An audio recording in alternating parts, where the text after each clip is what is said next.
Aujourd'hui, nous nous retrouvons pour la lecture du chapitre 9. Quelques jours plus tard, en se levant de bon matin, le commandant Valdemar eut comme un bizarre pressentiment. La maison lui sembla trop calme. Avec un haussement d'épaule, il chassa cette idée. Il n'allait pas se plaindre à présent d'un excès de paix et de silence. Après tous ces derniers mois de campagne harassante, où il n'avait guère dormi plus de 2 heures d'affilée dans le fracas des obus et le grondement des chars, la peur constante, l'épuisement total qui faisait s'amoindrir les réflexes, qui plaçait chacun face à des dangers de plus en plus grands, l'horreur omniprésente de la mort, qui le faisait encore à présent se réveiller, le cœur transi d'effroi, le corps trempé d'une sueur glacée, tremblant de terreur, le regard fixé sur des images intérieures d'abomination, les oreilles semblant encore entendre le rugissement terrible de ses propres panzers et le hurlement atroce des hommes broyés sous les chenilles. Tous les soldats ont une vraie terreur des chars, mais ceux des panzers, des bataillons disciplinaires, les fortes têtes, chargés, eux, des tâches les plus exposées ou des besognes qui rebutaient les autres, eux seuls connaissaient la vraie phobie de ces armes monstrueuses. Sven se passa la main dans les cheveux, essayant de chasser les kaléidoscopes atroces de ces images obsédantes. Il se leva et s'accouda à la fenêtre, allumant une cigarette, se forçant au calme, goûtant avec soulagement à la paix bucolique de ce matin, où nul fracas d'obus ou sifflement de balles ne venait troubler l'air pur. Seul, le chant sifflotant des mésanges et des rouges-gorges troublait la sérénité du moment. Il sourit, songeant qu'ici, nul ne savait ce que pouvait être la guerre. Bien sûr, il s'était occupé, mais ils pouvaient encore paisiblement vaquer à leurs tâches habituelles. La nature de ce bord de Loire était belle, chaleureuse, riche et généreuse. Non, décidément, les gens d'ici étaient de vrais privilégiés. Un instant, il eut la tentation de songer à sa propre situation, mais, fermement, il écarta cette pensée. L'apitoiement sur lui-même, ce n'était pas son style. Seul survivre, lui et ses hommes, lui était important. Pour le moment, cet intermède de repos était le bienvenu. Il fallait impérativement que lui et tout son bataillon en profitent pour se détendre. L'avenir ne serait sans doute pas toujours aussi clément. Combien de mois cela faisait-il qu'il n'avait pas dormi dans un vrai lit, avec des draps frais et blancs, eut une douche brûlante, songea-t-il, tout en gagnant la luxueuse salle de bain. Non, décidément, ce séjour était inespéré. Demain, il serait peut-être mort. Il valait mieux profiter de la vie, tout de suite. Tout en laissant l'eau ruisseler sur son corps athlétique, ses pensées dérivèrent vers Marie, la petite Marie, qui, partant de côté, lui rappelait sa Katinka. Aussi peste et aussi jolie l'une que l'autre, le même âge frondeur et timide à la fois. Sentant la nostalgie le gagner, il sortit de la douche. Non, ce n'était pas le moment pour ça. Lorsqu'après la guerre, il rentrerait chez lui, en Norvège, alors il serait temps de se soucier d'elle. Pour l'instant, tout ce qu'il pouvait faire, c'était se battre pour cette Hitler qu'il haïssait plus que tout et se garder en vie. Katinka allait certainement mieux que lui-même, là-bas, dans leur petit village, perdu dans les montagnes enneigées. La répression allemande avait cessé lorsque tous les hommes valides étaient partis se battre pour la Grande Allemagne. Son père était là pour veiller sur elle, et nul ne pourrait jamais la toucher tant que le vieux Lars serait vivant. Il n'avait pas à s'inquiéter. Tout irait bien. Une fois rasé, impeccablement habillé de son uniforme noir, la casquette de drap posée sur ses courts cheveux châtains, il se jeta un rapide et amer regard. Non, décidément, le monde tournait follement. Comment pouvait-il se reconnaître dans la peau de cet officier, au visage dur, regard trop fixe, dont l'uniforme sombre semblait encore souligner la taille hors du commun, lui donnant l'apparence d'un ange exterminateur, d'un ange de la mort. Crispant un peu plus fort les mâchoires, il ravala sa colère, sa haine, espérant qu'il aurait encore un peu de patience pour attendre que toute cette folie destructrice soit finie et qu'il retrouve enfin ceux qu'il aimait. Qu'il puisse à nouveau vivre dans ces montagnes enneigées. Pour cela, il y avait un prix à payer, mais chaque jour qui passait le rapprochait, l'inspirait-il, de son but. Il descendit le monumental escalier de pierre et gagna la vaste salle à manger. Personne.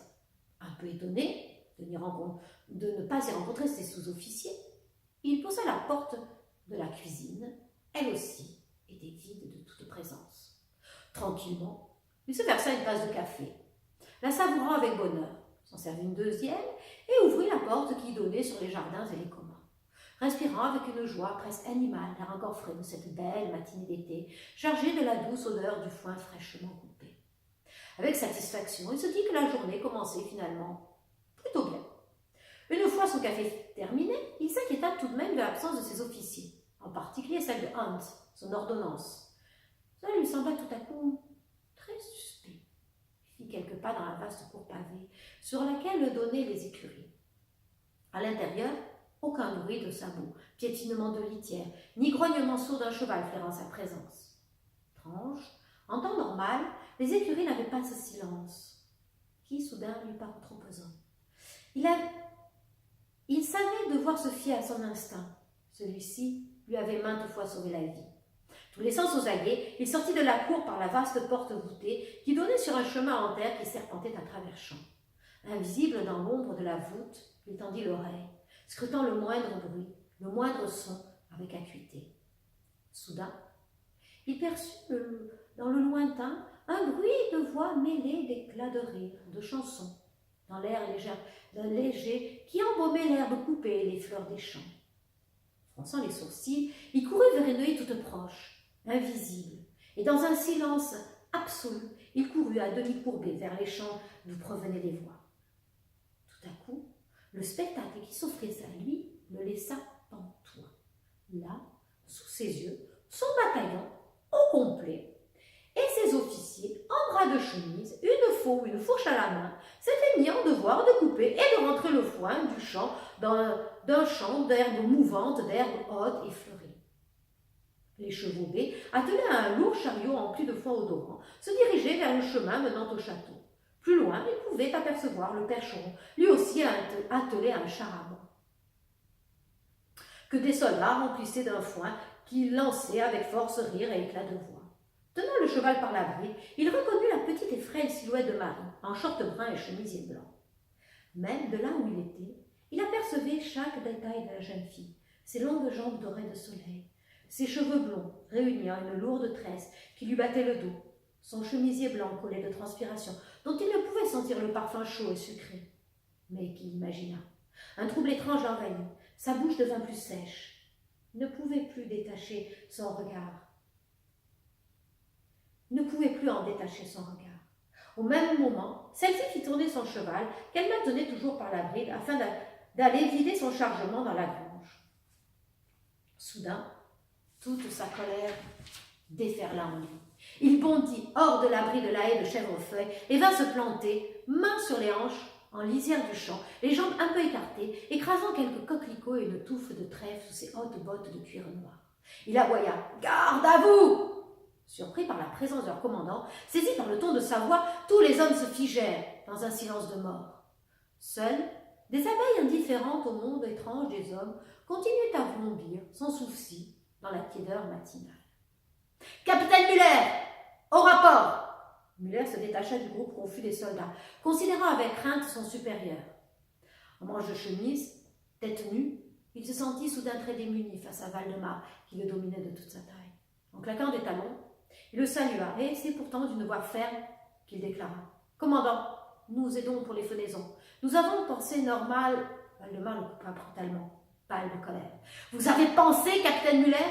Puis, il marcha sur son subordonné, les poings serrés, les mâchoires crispées, sur une fureur difficilement contenue.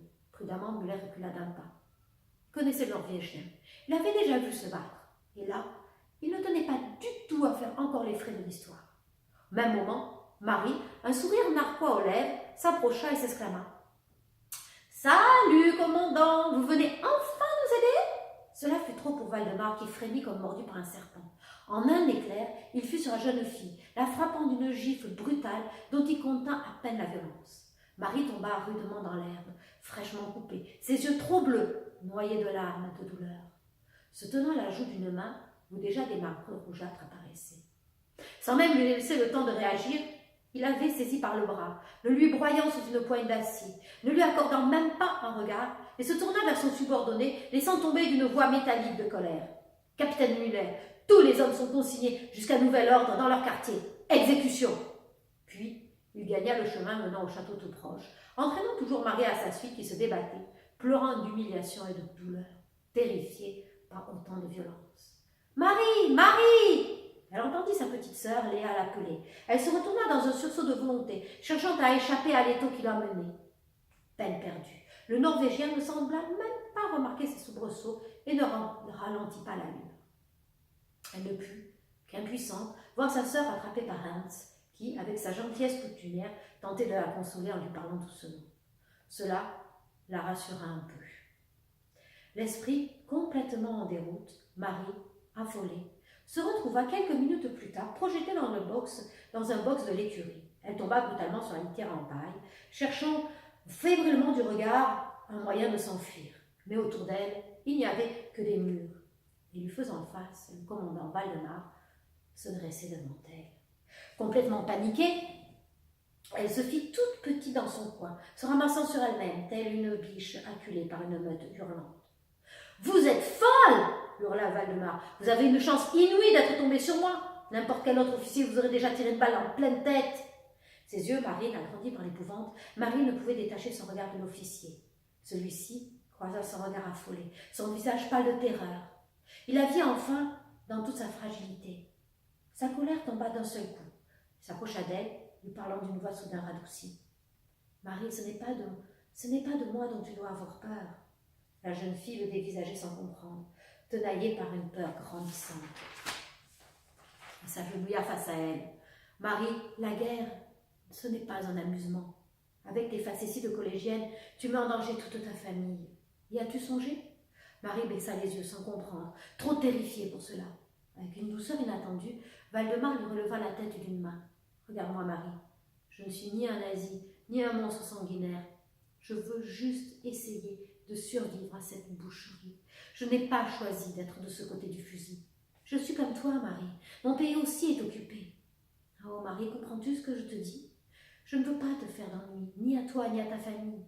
Mais j'ai un bataillon et 30 panzers sous mes ordres. J'ai des comptes à rendre et mes supérieurs sont tous allemands. Ils n'auront ni mon humour, ni ma patience. Tu saisis? Ce sont des menaces? Murmura la jeune fille d'une voix sans timbre. Non, Marie, mais ouvre les yeux. Le monde est fou aujourd'hui. Et si tu veux avoir un quelconque avenir, il faut que tu grandisses. Et très vite. Moi et mes hommes, nous partirons. Mais qui peut jurer que d'autres ne nous remplaceront pas? Réfléchis, avec ta mère, ta sœur et Noémie, vous êtes sans défense. Réfléchis à tout ce qui pourrait arriver. Apprends la patience. N'envisage que ce qui compte pour toi, ta famille. Alors fais tout pour les protéger, pour en détourner les foudres de la violence. Marie, tu n'as rien à craindre de moi. Je ne te ferai jamais aucun mal. Mais ne m'y contrains pas. Lentement, il se releva. La jeune fille, blottée sur elle-même, tremblait, pleurant sans bruit. Il fit un violent effort sur lui-même pour ne pas la prendre dans ses bras et la consoler, la serrer contre lui jusqu'à ce qu'elle cesse enfin de sangloter. Mais il n'en fit rien, et tournant les talons, il sortit, fuyant brusquement la tentation d'être trop tendre. Et voilà, et nous nous donnons rendez-vous pour le prochain chapitre. Au revoir!